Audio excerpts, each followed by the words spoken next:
Good afternoon training. Good afternoon sir. మామూలుగా staircase wiring 2 way switch మనం చేసాం. దాని అంతర్గతంగా స్విచ్ ఎలా పనిచేస్తుందో చూద్దామా? ఆన్ చేయమా? స్విచ్ ఆన్ చేసినా అంటే ఇప్పుడు ఆన్ చేస్తున్నాం 2. ఇక్కడి నుంచి స్విచ్ ఆన్ చేస్తున్నాము, ఇలా వెళ్ళాము. మిద్దెకేసిన తర్వాత ఏం చేయాలా? ఆపేసాం. ఓకేనా? మళ్ళీ ఇలా వచ్చిన తర్వాత ఏం చేసాం? ఆన్ చేసాం. మళ్ళీ ఇలా వచ్చినప్పుడు కిందకు వచ్చి ఆపేసాం. ఓకేనా? ఇక్కడ రండి, ఇది 2 వే స్విచ్. ఇది centre point DPST double pole single throw switch. Clear sir వచ్చిందా? పైకి పోయి ఆపేసుకుని కిందకు వచ్చి ఆపేస్తాం. టక్కంటే ఆపేస్తాం. ఆపేసి వెళ్ళిపోతాం. మళ్ళీ ఆ పక్క నుంచి వచ్చినప్పుడు ఆన్ అయిందా?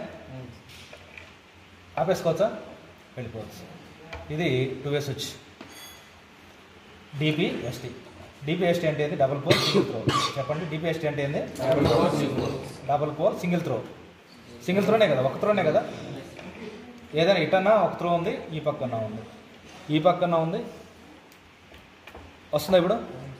సరే, ఈ పక్క వచ్చినప్పుడు ఈ పక్క తీసేయచ్చా? తీయచ్చా? ఆపుకోవచ్చా? ఆన్ అండ్ ఆఫ్ చేసుకోవచ్చా? ఇది అర్థమైంది? 2 వే స్విచ్. 2 వే స్విచ్లు ఎన్ని ఉంటాయి? వెనకాల 3 ఉంటాయా? 3 ఉంటాయా? 2 ఉంటాయా?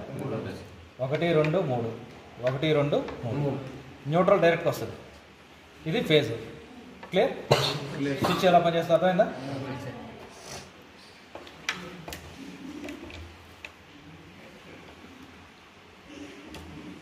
ఓకేనా?